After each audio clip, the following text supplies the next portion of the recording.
Ngayon, tawagin ko na ang magbabahagi ng salita ng Panginoon, Teacher Justin. It's your turn. Ayun, good evening po sa ating lahat. Ayun, malinaw po ba yung boses ko? Yes po. Yes po. Ayun, sana hindi ako mag-echo kasi naka-open yung isang account. So, good evening po sa ating lahat ulit, and gusto ko ding magpasalamat sa Panginoon sa kabutihan niya sa buhay ko, sa patuloy na pangunguna niya sa akin sa lahat ng mga decision na ginagawa. Salamat din sa patuloy na pag-iingat sa akin. And ganun din, salamat sa Panginoon sa opportunity na ito na maibahagi ang kanyang salita. Salamat sa Panginoon sa kabutihan din niya sa ministry na ito. Ayun, salamat sa Panginoon na nandito tayong lahat. And nandito yung apat ba leaders. Ayan, salamat sa Panginoon. Ayan, sa time na ibinigay niyo upang makasama namin kayo to worship God. And syempre, yung screen, kayo na lang yung mag-zoom kasi, ayun, cellphone lang yung gamit ko ngayon. Kaya maliit lang siya. So, ngayon ang ating tema ay Discovering Jesus. So, nakafocus tayo sa 7 I am statements of Jesus. So, last week, tapos na natin yung Jesus, the Good Shepherd, and kahapon ay natapos natin yung Jesus, the Bread of Life. So ngayon naman, ang focus ko ay Jesus, the Light of the World. So ang text po natin is John chapter 8 verses 12 to 24. And John chapter 3 verses 19 to 21. So yung Jesus being the light of the world, ito po yung second na I am statement ni Jesus. So ito yung isa sa pinaka-tema sa Gospel of John. So bago po tayo magsimula, tayo po ay manalangin. Dakilang Diyos na makapangyarihan at dakila sa lahat. Salamat Panginoon sa gabing ito na makarinig kami ng salita mo.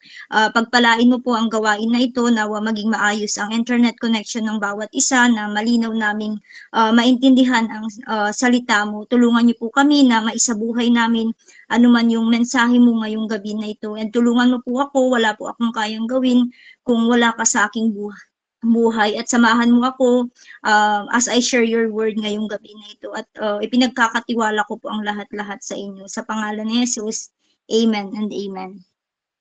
So,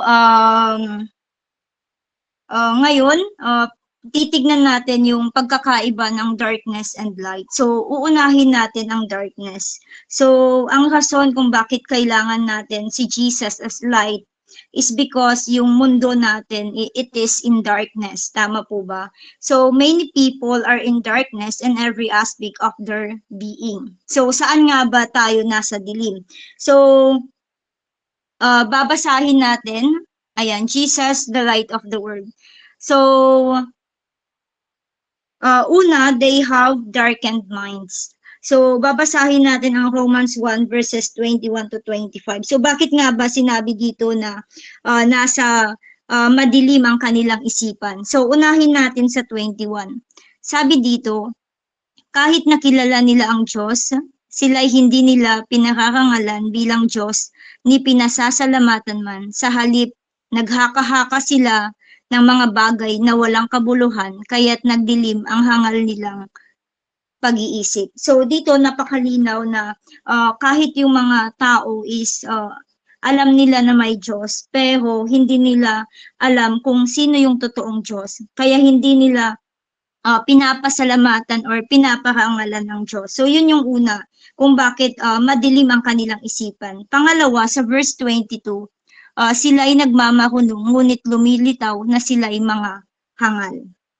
At pangatlo, kaya madilim ang kanilang isipan, sabi sa 23 to 25, tinalikuhan nila ang kaluwalhatian ng Diyos na walang kamatayan, at ang sinamba nila ay mga larawan ng mga taong may kamatayan, ng mga ibon, ng mga hayop na lumalakad at mga hayop na gumagapang.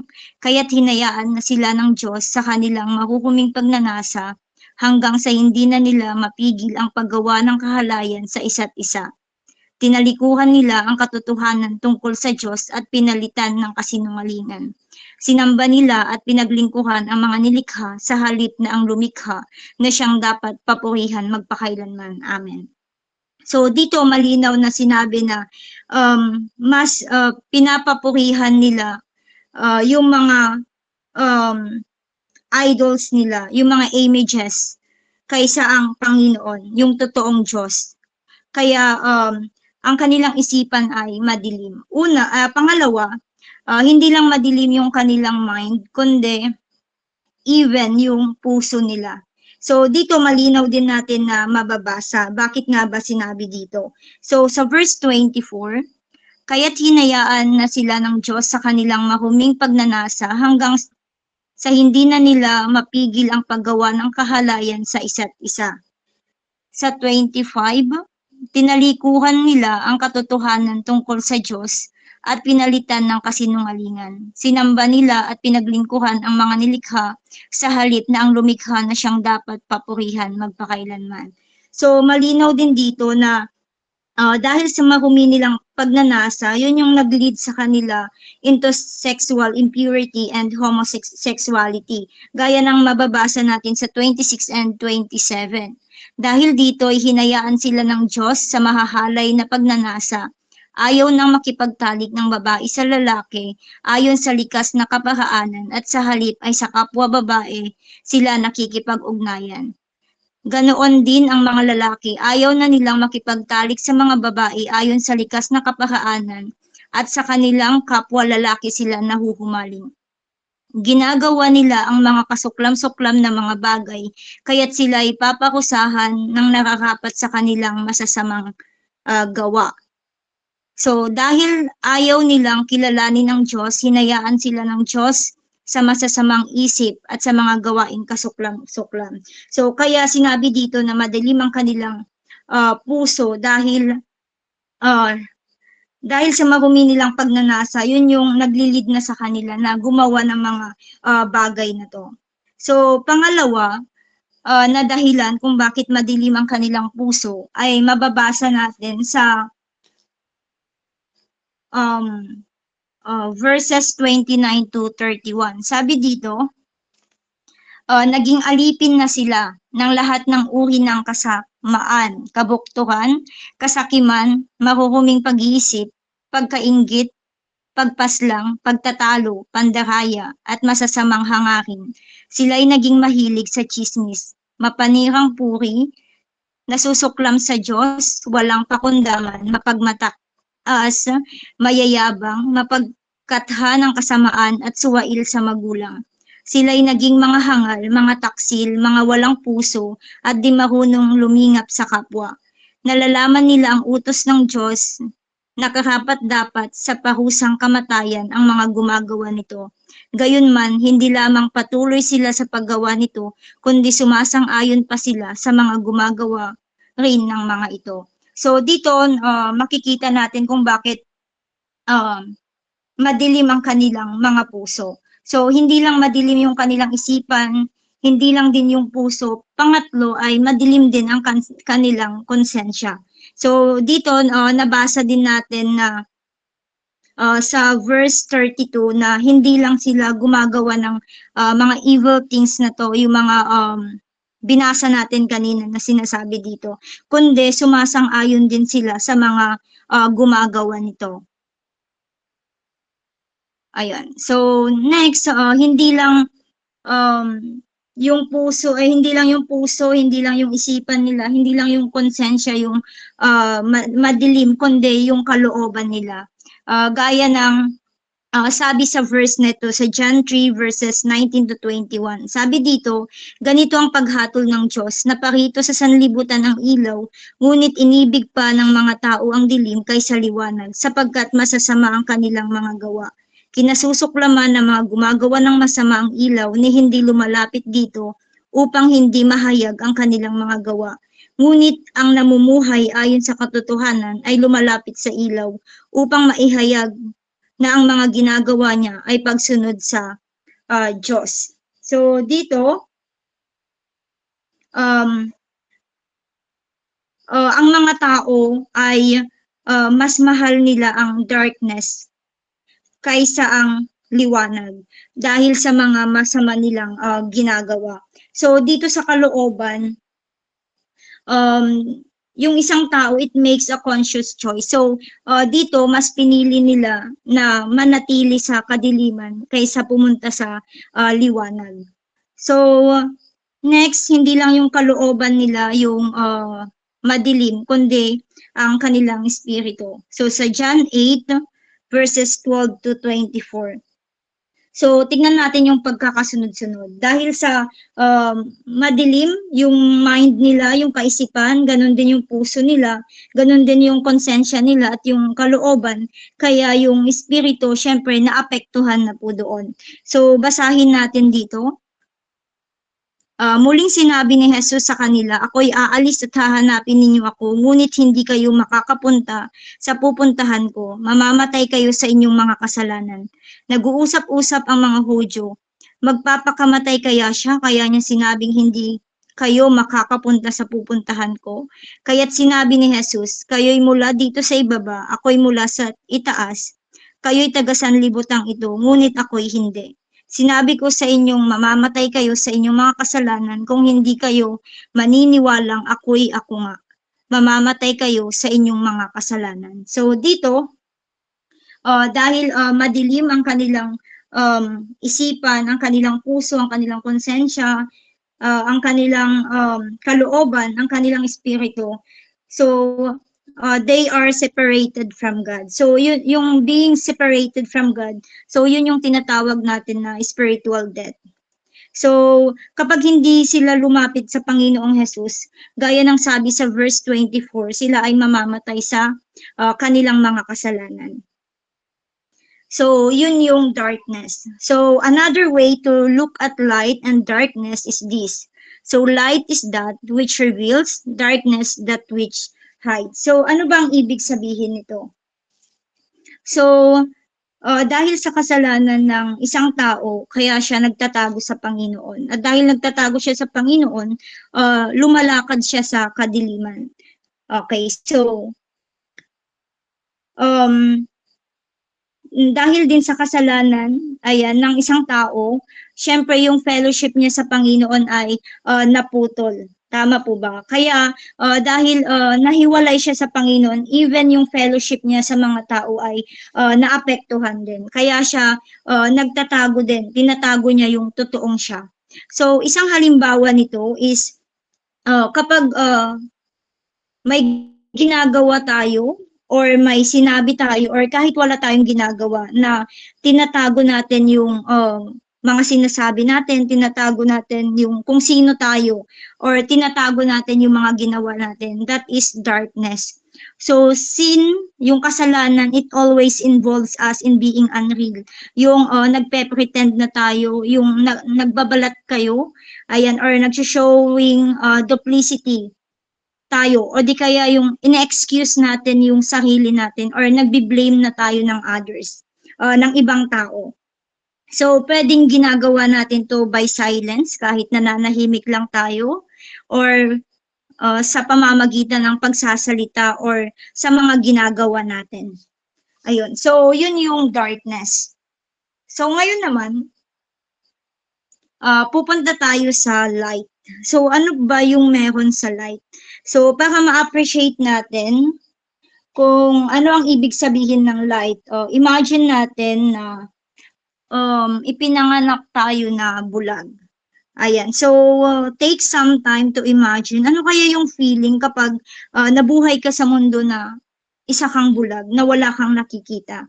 At ngayon, mag-undergo ka ng operation. Ngayon, nakakakita ka na. So, i-describe natin, ano yung nakikita natin. So, syempre, pag nakakita ka na, ang una mong makikita, pwedeng yung ganda ng paligid, yung mga design, yung mga color, o di kaya kung ano, syempre, nakikita mo na kung ano yung mga nangyayari sa paligid. Nagiging aware ka na sa danger na pwedeng mangyari or pwedeng aware ka na sa mga sa kung paano maayos yung paligid, gaano kadumi. Ayan, and syempre, mas makikilala mo na yung pamilya mo, yung mga tao na nasa paligid mo. And ano naman yung makakamdaman mo pag nakakita ka na? Syempre, masaya ka, tama ba? Feeling mo malaya ka na kasi makikita mo na lahat. And syempre, excited ka, tama po ba? Ayun, so sabi sa John 8:12, muling nagsalita si Jesus sa mga tao. Sinabi niya, "Ako ang ilaw ng sanlibutan. Ang sumusunod sa akin ay magkakaroon ng ilaw sa kanyang buhay at di na lalakad sa kadiliman." Amen.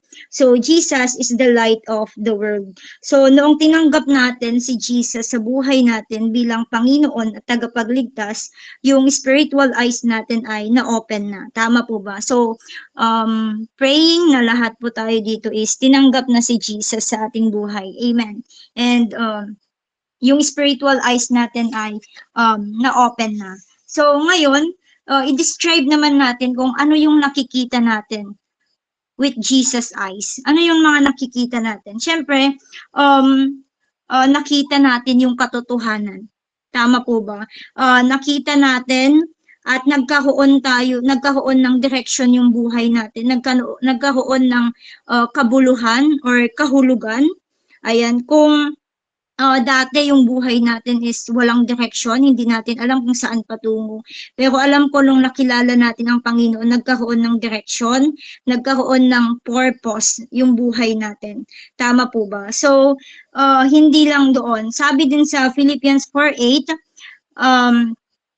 alam ko na ang iniisip na natin ay yung mga bagay na karapat-dapat, yung mga iniisip natin ay yung mga kapuri-puri, yung mga bagay na totoo, yung mga marangal, matuwid, malinis, kaibig-ibig at kagalang-galang. So, marami pang iba yung nakita natin noong nakilala natin ang Panginoon. Isa din doon is mas nakikita na natin yung pangangailangan ng ibang tao at nandun tayo na tumulong. Pangalawa, ano yung naramdaman natin nung nakilala natin si Jesus? Siyempre excited tayo, nandun yung desire pa natin na mas makilala natin siya sa ating buhay and marami pang iba. So, sabi dito, Jesus as light of the world is needed not only for our conversion experience but also for our Christian growth. So, alam natin na yung conversion experience, ito yung process na kung saan ang isang tao ay tumalikod na sa mga kasalanan or yung past experience niya, yung mga kasalanan na ginawa niya at magsisimula na siya ng bagong buhay ng kasama ang Panginoon. So, hindi lang nagsisimula doon. Hindi lang nagtatapos doon, ibig kong sabihin. So, ito ay first step lamang. And after we become a child of God, dahil tinanggap na natin si Jesus sa ating buhay bilang Panginoon at tagapagligtas, tayo na ay mga anak na ng Panginoon. So, hindi lang nagtatapos doon. We need to continually let the light of Jesus shine in our heart and mind and will as we grow in our spiritual life. So, dapat hayaan natin na magliwanag pa rin ang Panginoon sa buhay natin. Amen. So, next po, bakit nga ba na marami sa mga Kristiyano ang nire-resist nila yung ilaw? Bakit kaya nila nire-resist? Ano kaya yung reason? So, maraming mga Christian na ang kanilang mga isip, yung kanilang puso, yung konsensya, yung kalooban nila, can also be darkened if he resists the light after being born again. So, pwedeng nakilala na nila ang Panginoon. Ano ba yung rason bakit nire-resist nila yung liwanag? Bakit nananatili pa rin sila sa kadiliman? Sa mga usapan natin kanina. So, ang una sa mga rason is pwedeng yung pagmamahal nila sa mundo, pagmamahal nila sa mga tao, pagmamahal nila sa mga bagay na nandito sa mundong ito. Pangalawa, pwedeng meron pa silang merong unconfessed sins o di kaya may may mga tinatago pa silang kasalanan, or ang mahirap yung willful sins, yung mga may gusto pa sila sa mundo na hindi nila kayang bitawan. May kasalanan sila na parang ine-enjoy pa rin hanggang ngayon na ginagawa. Kaya hindi pa nila na isa-surrender sa Panginoon. So, lagi nating tatandaan na darkness can be familiar and comfortable. Kung minsan ay namumuhay tayo in denial. Kung minsan, hindi natin matanggap sa sarili natin na gumagawa na pala tayo ng kasalanan. Nandun na pumapasok na yung pride, hindi natin matanggap yung mga ginawa natin. And next week, yung kung ako yung mag-share na isa, yun yung isa sa pag-uusapan natin na Jesus sets us free. Amen. So, ito yung mga dahilan kung bakit nire-resist nila yung light. So, sabi dito, sa conclusion, so sa mundo natin na nasa dilim, si Jesus ay dumating at nagliwanag sa atin. So, we begin to see things as we really are, and we come to know God personally. So, as we grow in our spiritual life, kailangan nating patuloy na hayaan na magningning ang liwanag ni Jesus sa ating buhay, sa ating isipan, sa ating puso, at sa ating kalooban. Amen. And gusto kong tapusin itong sharing ko ng mga tanong. And ngayon, it's time na mag-reflect tayo sa ating sarili. Hindi natin kailangan na mag-comment or i-share pa sa ating sarili lang. May mga tanong akong inihanda dito, and hayaan natin na makita natin ang buhay natin. Kumusta nga ba tayo sa harapan ng Panginoon ngayong gabi na to? And hayaan natin na makita natin yung sarili natin through God's eyes. Amen. So, mamaya pwede kayong mag-share ng inyong insights pagkatapos po ng mga tanong na to. So, una pong tanong dito is, what really is my motivation in life? So, is it fame, prominence, o di kaya position, o di kaya mga wealth, or security, or ano kaya yung motivation mo? Pwedeng love God with all your heart, soul, mind, and strength, and love others as myself. So, ano yung motivation natin sa buhay natin? Pangalawa, how is my relationship with people? So, kumusta yung relasyon natin sa ibang tao? Meron pa bang bitterness? May mga hindi pa ba tayo napapatawad? May mga hindi pa ba tayo nakakausap? Do I have loving relationship with my family, co-workers, and others? Next, do I have lust and way? Meron ba tayong pride? Or may alalahanin ba tayo? O di kaya anxiety? Next is, do I crave for money, for luxuries? Am I accumulating wealth beyond my needs? Next, am I insensitive or self-centered or judgmental? So, nagiging makasarili ba tayo? Next, do I put up a front to let people think I am better than I really am? Kung minsan ba may mga pagkakataon na tinatago natin kung sino talaga tayo. So, do I have a willful sin or hidden sin in my life? May mga kasalanan ba na itinatago pa natin hanggang ngayon na hindi pa natin na isa-surrender sa Panginoon? Or baka na isasabuhay na natin yung kasalanan na yon. So next na tanong dito is, what is my direction in life? Alam ba natin kung saan patungo yung buhay natin? Saan tayo patungo? So, am I using my time wisely? Or kung minsan ay mas mahaba na yung time natin sa cellphone o sa ibang mga bagay na walang nangyayari.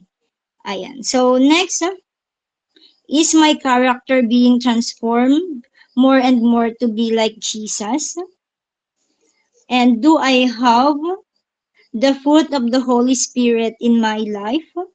Meron bang love, my joy, my peace, my patience, my kindness, my goodness, my faithfulness, gentleness, and self-control? Ayun. So, next, am I aware of people's needs? Physical needs man yan, emotional, or spiritual? So, ano yung ginagawa natin para dito? Next, do I have the habit of appreciating people and expressing it to them? Next, so do I have the habit of appreciating whatever is true, noble, right, pure, lovely, admirable, excellent, or praiseworthy, and thinking about them always? And last, do I truly love God? So, paano natin na ipapakita po iyon? So, yun po yung mga tanong na um, kailangan nating sagutin para mas makilala natin kung kumusta nga ba tayo sa harapan ng Panginoon. And gaya ng sabi ko kanina, ayun, hayaan natin na ang Panginoong Jesus yung mag-ilaw sa atin kasi hindi tayo magiging light sa mundong ito kung hindi tayo konektado sa Panginoon or di kaya namumuhay tayo sa darkness. Kung nasa darkness pa rin tayo hanggang ngayon, kung doon tayo namumuhay, hindi tayo magliliwanag. Amen. So, bago ko iabot sa MC, mag-pray muna tayo. Dakilang Diyos na makapangyarihan at dakila sa lahat. Salamat po sa gabing ito, sa inyong salita na aming napakinggan. Salamat po dahil ikaw ang ilaw ng sanlibutan. At salamat Panginoon sa buhay mo. Salamat sa wagas na pag-ibig mo sa bawat isa sa amin. Tulungan mo nga po kami na mamuhay at sumunod sa kalooban mo na sa lahat ng aming gagawin, ikaw yung maging priority namin Panginoon. At tulungan mo kami na magliwanag at tulungan mo kami na maibahagi namin yung salita mo din sa ibang tao, sa mga namumuhay sa darkness. Tulungan mo po kami na magkaroon ng courage to share your love sa ibang tao. At salamat Panginoon sa gabing ito, pagpalain mo po kami. At ito po ang aking dalangin sa pangalan ni Jesus. Amen and amen. Ayun. So, ibinabalik ko po sa MC. Ayan, good evening. Thank you so much once again, Teacher Justin, for the wonderful and timely topic sa month na ito. Talagang napakaganda, no? Na knowing that Jesus is our light sa darkness. And